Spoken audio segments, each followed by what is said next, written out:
Good morning, everybody. This is Walk the Dog with Riot Mort, and it is Tuesday, and you know what that means.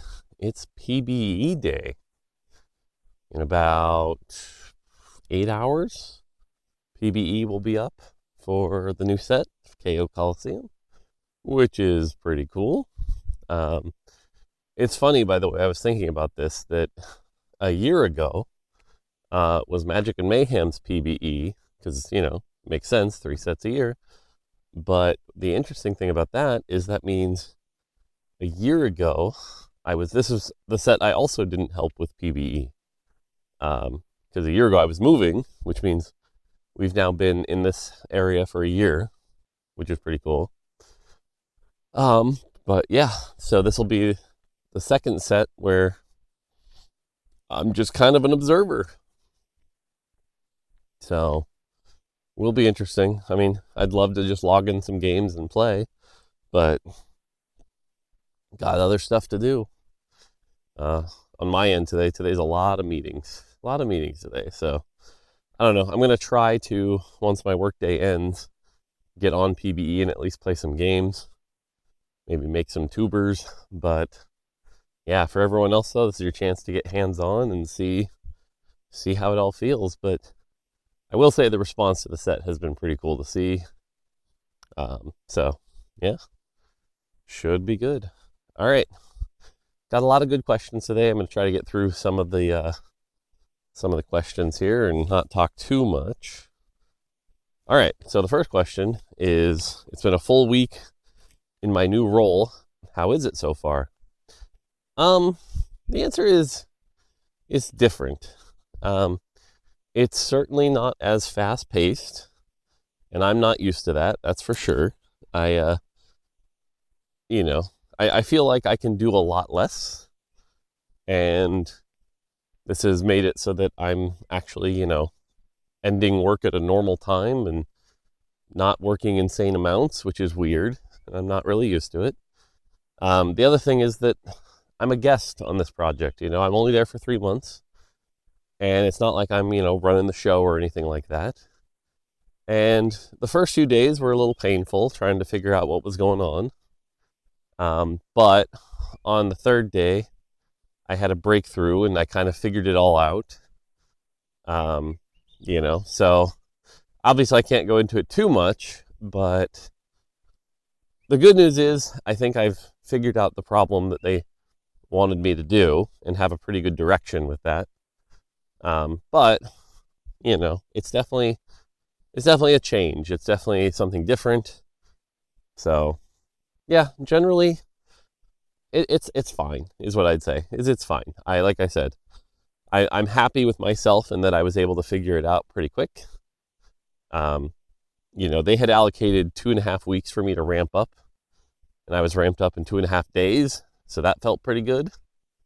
But do I miss TFT? Yeah, I do. It's ingrained in my DNA, So I think it does raise an interesting question, right? Where it's like, am I so deep in the TFT pool that leaving it all is going to be challenging? Maybe, I don't know. Because I mean, like, have I really disconnected from TFT that much? Like, yeah, Monday through Friday, I'm not really working on it, but gee, what did I just do? A 3-day co-stream for about 30 hours? Yeah, So, I don't know. But overall, it's fine. And like I said, happy with my progress so far. So, there you go. There's 4 bunnies there. Can't really show them to you, but that's cute. Lots of bunnies. Okay, next question. The PvE removers. So we made that change where removers, you get 1 per PvE round and they stack. How are we feeling about that change? I feel really good about the PvE removers change. I think, well, okay. I would say I feel good. And here's why. Here's my hesitation, okay? Has it made the game easier to play? Yes. Was that the goal? Yes. right? When we were talking about this change of like increasing the amount of removers people had, everyone had sort of jumped to the obvious solution, which we do in our events, which is everyone gets a golden remover, right? Because that's really the thing to talk about is we chose the middle ground, right? The old way was like you barely ever got a remover, if at all. And the extreme version is everyone gets a golden remover and can move stuff constantly. And this version is, well, you get a good chunk of removers, but, you know, there is still a limit. And I will say I like this version, mostly because what it does is that most of the time you feel like you have the freedom. And with good planning, you know, you're placing items and doing stuff like that. But it's still a resource and still adds depth to the game, right? Golden remover, there is no depth. There is no decision making. You just can move anything at any time, right? And at any given point, you can try and move things around. And that's ignoring the challenges with Thieves' Gloves, right? If we had a golden remover, the optimizations around Thieves' Gloves get stupidly annoying. But just like, you know, there are games we see in the Tactician's Crown where it's like, oh, they're out of removers. They've got to make the right decision, you know.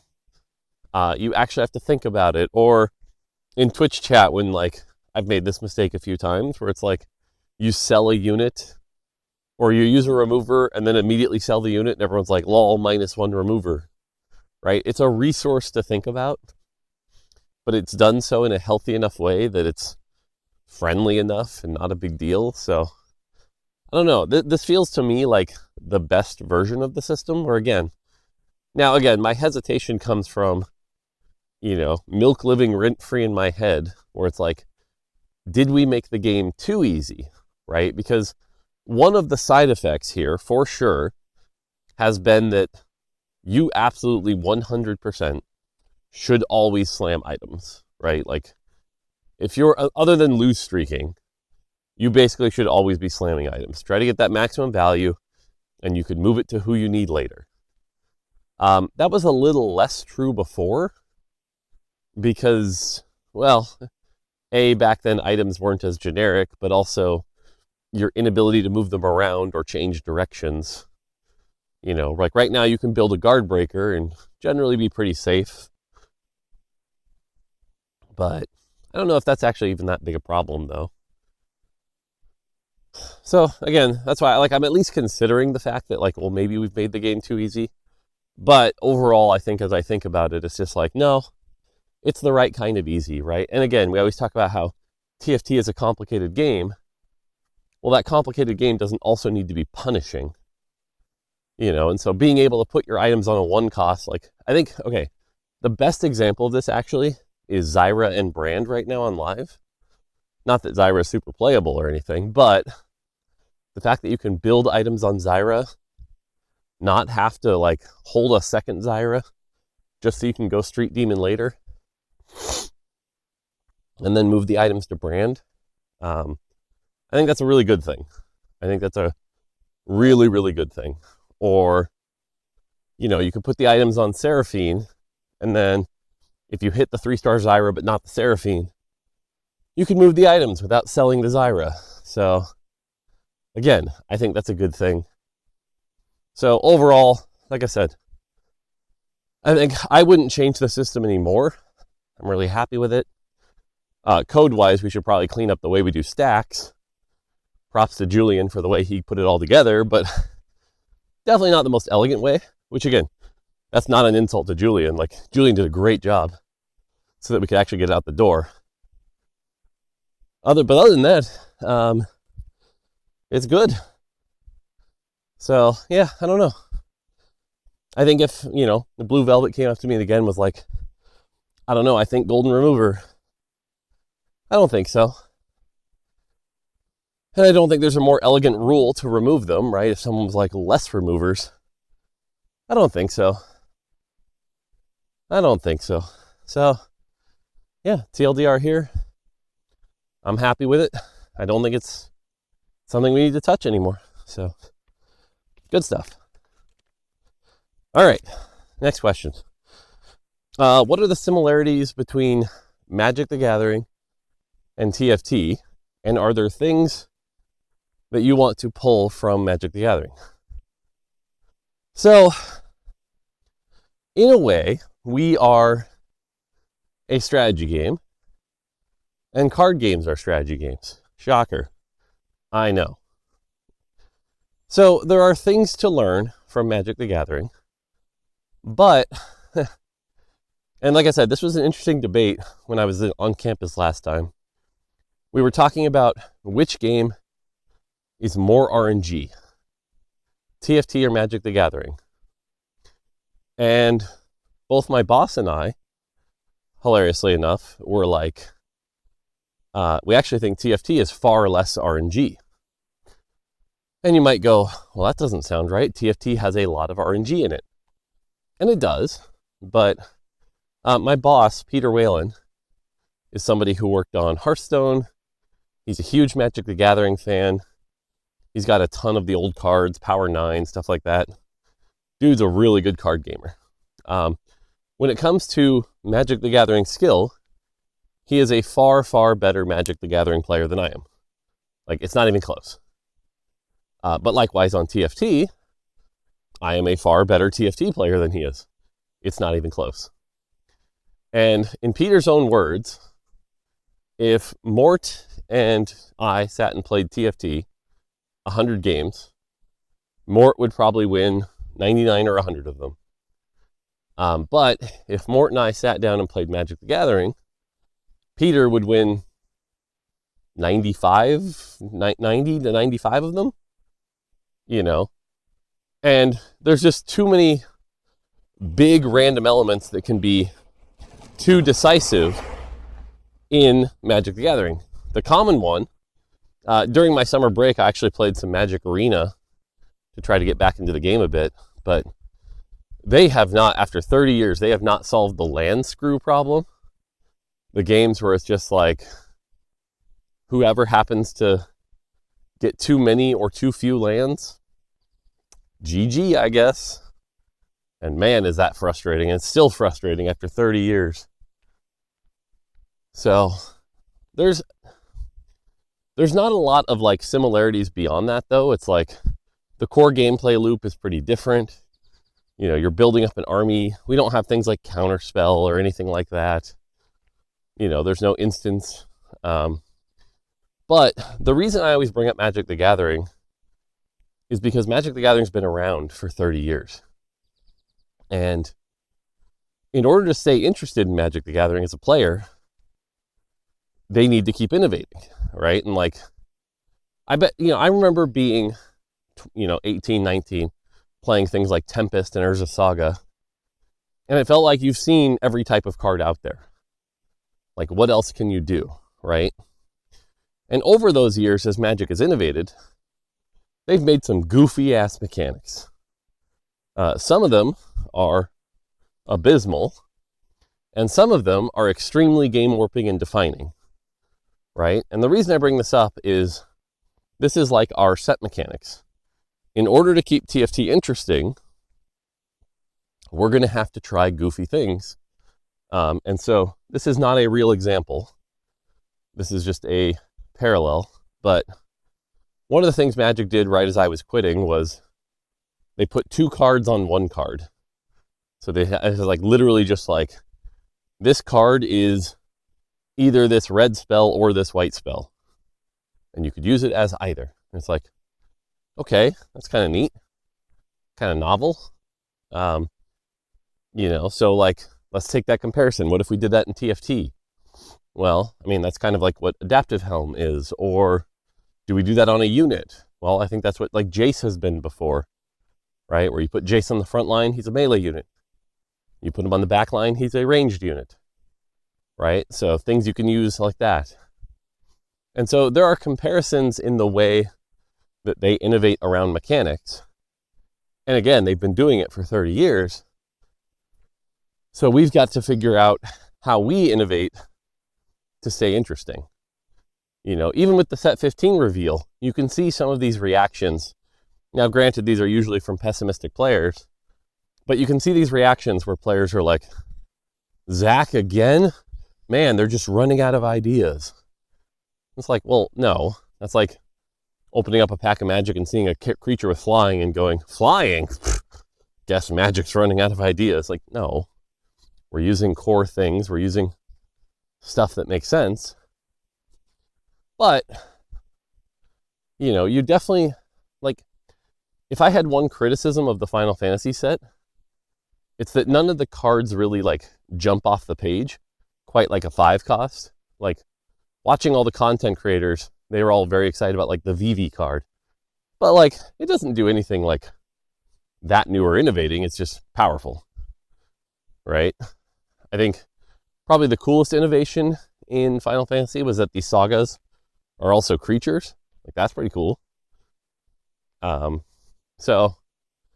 that's a cool way that they twisted sagas and thematically made sense for Final Fantasy, which is awesome. That's the kind of stuff that we're looking at, right? It's like, again, we're on year 6 of TFT. What do we do on year 10? What do we do on year 15? How do we keep innovating? That's why I like looking at Magic. I just feel like there's a lot to learn there. So, all right, there you go. I am plowing through these questions. I might run out. Okay, next one. Have the assets ever put any unfortunate limitations on what you can do in TFT? So the answer here is yes, but no. One of the things, especially when you're a live service game, that is both good and bad, is that there are limitations, for sure, right? You can't design on a blank canvas, right? If you were making an auto battler from scratch and you haven't shipped the game yet, as an example, you could be like, let's play the game with 3 rows. Let's play the game with 4 rows. Let's play the game with 5 rows, right? Like, you could sit there and make changes and try to figure out what is the best thing. Now, what's dangerous about this is you can get lost in the sauce, right? And what I mean by that is a lot of inexperienced designers might spend like a month or two like experimenting with 4 rows or 5 rows. And then they might like try both and write documents about the pros and cons of both. And then maybe they do a player lab where they grab players and have them play on 4 and grab players and have them play on 5 and do a survey and see how much they generally enjoyed the game and see if that affects it. Or do some A/B testing or whatever, right? Like, they get too academic about it and you waste all this time about a decision like 4 or 5 rows. When the reality is, an experienced designer looks at that and goes, you know what, the difference is marginal. I'm going to choose what I prioritize here. The priority here is the fact that, like, gameplay-wise, not that different, but one of the big advantages with smaller rows is we can zoom in the camera more and characters will look better.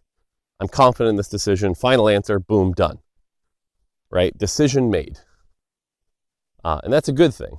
But again, for a lot of inexperienced designers, the lack of constraints will cause you to circle around too much and not move forward. Now, the reason I bring this up is because now that TFT is launched, you asked about the assets. The assets are essentially a constraint that makes decisions for us sometimes, right? Like, for example, I think there was a time during like set 3 or set 4 where we were like, ooh, should we change the econ? Or should we remove the gold mines or like change those? Well, the built-in constraint was that every single map we've ever shipped would have to be adjusted.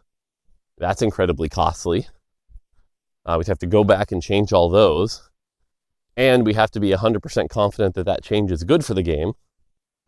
And it's like, well, because the asset is limiting us here and forcing it to be very expensive, let's not go down this path. Let's not even explore it, right? So I know I've seen a couple people say like, hey, TFT's interest rate being at 5 is too high. It should only be at 3, which I find hilarious because Dota Underlords was at 3 and it was not very deep, which whole separate conversation. I won't go into that.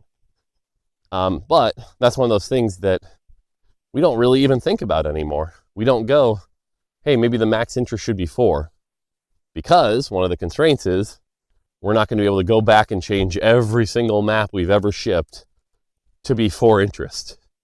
Nope, not happening. Like, that is just too costly, and it's not really enough, value for that kind of change. So that's the biggest example, is that assets create constraints that limit the exploration space, but limiting the exploration space can be healthy because it forces you to make decisions around what you're doing.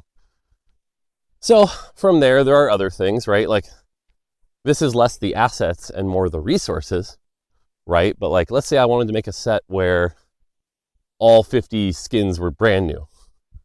Well, one of our limitations here is that I don't have the art staff that can make 50 new skins.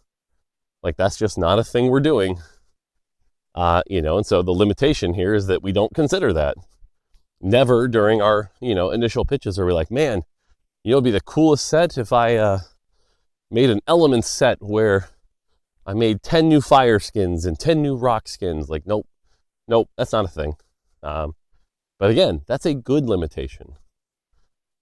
And I think, again, a lot of like inexperienced developers will think like, limitations prevent me from achieving my dream.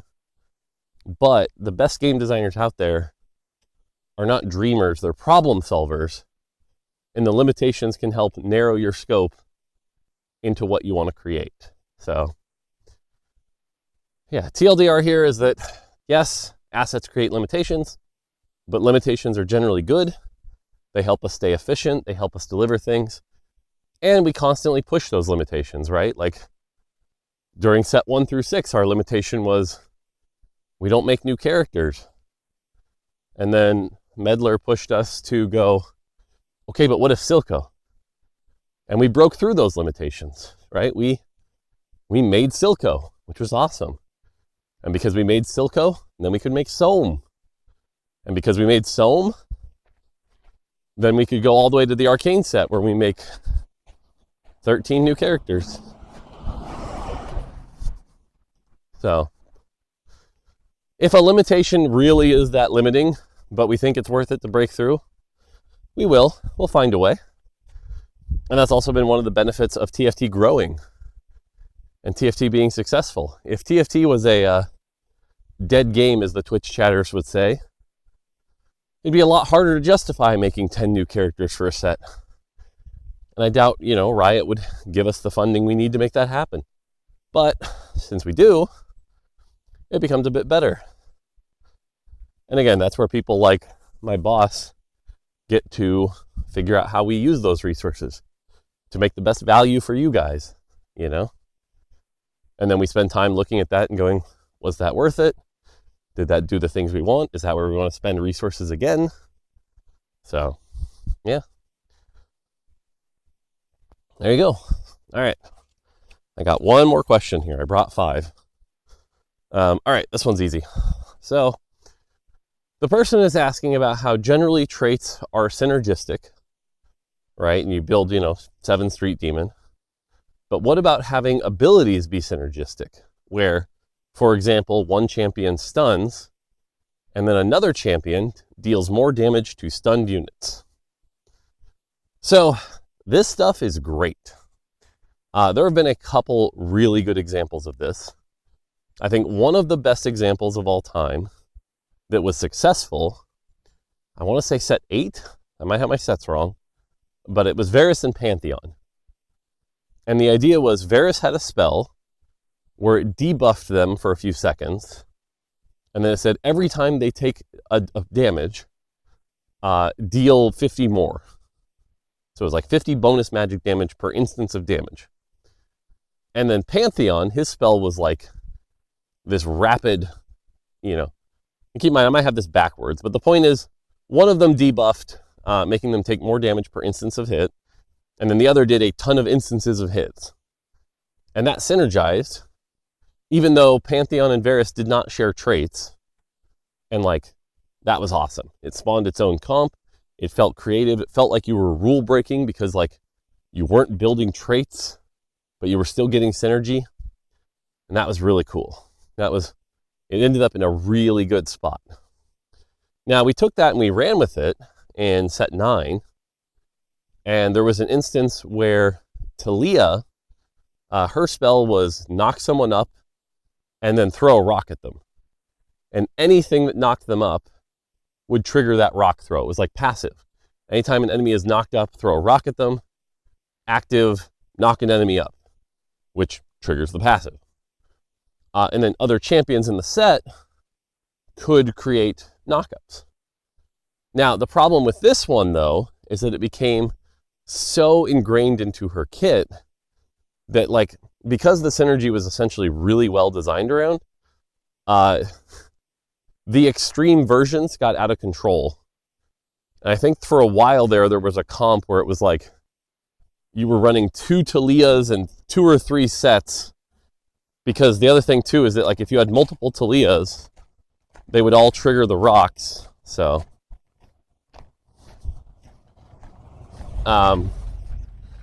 it kind of became a extreme pushed version of the same thing where, like I said, if I remember correctly, there was a point where you would run 2 Talias. Oh yeah, double trouble Talia became a really big thing, where it was like you'd run 2 Talias, you'd get the benefits of running them, and then you'd run like 4 sets or whatever, and just like, it was crazy. Now, this, by the way, is where we get into a really interesting debate that Blue Velvet and I have probably once a week, where it's like, okay, so there was this incredibly powerful 2 Talia 3 set comp. Is that a problem? Is that a bad thing? It's fun. It feels unique. Why are we nerfing it or eliminating it or whatever? And that is one of the fundamental questions. Why? Okay, someone's doing work, because there have been like 5 cars this morning. Jesus Christ. It's all these big ass worker trucks. Anyway, why nerf or eliminate these kind of unique comps? And this is one that, I'll be honest with you, I think is still worth discussing, because the answer is we don't want to eliminate them, but at the same time, if they become too powerful, their novelness wears off very quickly. And not to pick on a competitor here, but like, I think one of the things that I find to be pretty uninteresting about Hearthstone Battlegrounds is when the best decks are like, you just run 3 of the same thing with a death rattle. Like, that's your entire comp. It's not interesting. It's just play this one overpowered card that triggers itself over and over and over. You win, right? Like, so the idea that, like, hey, I'm over here building a unique comp with traits and champions and well balanced, and you just slammed 4 Talias in your comp. I don't know. There's something, I don't have a good framework to describe why I think that's offensive, but there's just something that bothers me about that. And I think if that's the way to win, players will feel like the game is betraying them. It's unintuitive. So, I don't know. But this is one where I actually am very open to, like, I might just be wrong, right? Like, I would really need to think about how players react to this more. Maybe that uniqueness is worth it. But again, it's just, even now, it's like when I say that out loud of like, oh yeah, there's this S tier comp where you just play, I'll use set 14 examples, where you just play like 3 Seraphines and 2 Leonas, and that's the best comp. It's like, ugh, I don't know. So, but going back to your original question, do I think that kind of synergy stuff is good? Yes. And in fact, I will continue to push the team once I get back to do more of that kind of stuff, because I do think it's good. I think the closest example we actually have in KO Coliseum, and Sloan talked about it a bit on the rundown, is the like play Zyra and Rakan, even though they don't share any traits, but the power up gives them synergies that they work together, which I think is pretty cool. So again, I think finding ways to get to go play, to tell players, hey, Ignore your traits because the benefit of something else can outweigh the power of traits, whether it be a synergy through the moves or the power of an augment or the power of a power up. That's good stuff, right? That's fun to explore. So yeah, there you go. All right, 30 minutes in. I got through 5 questions. Pretty productive today. Today is, like I said, I'm going to try to get some work done early in the morning before 10, where all the meetings start, and then it's meetings. I got tagged yesterday. They're like, hey, could you do this interview for us on your only 1 hour block that's open? I went, yes, I'll do it. So yeah, like I said, it's literally meetings 10 to 5. So, and then after that, I can log off and hopefully get some PBE games in. So should be fun. All right. Hopefully you guys have a great day. I'm excited to spend my evening watching some of you play, get some work done. Should be good. All right. That's going to do it for me. Until next time, take it easy.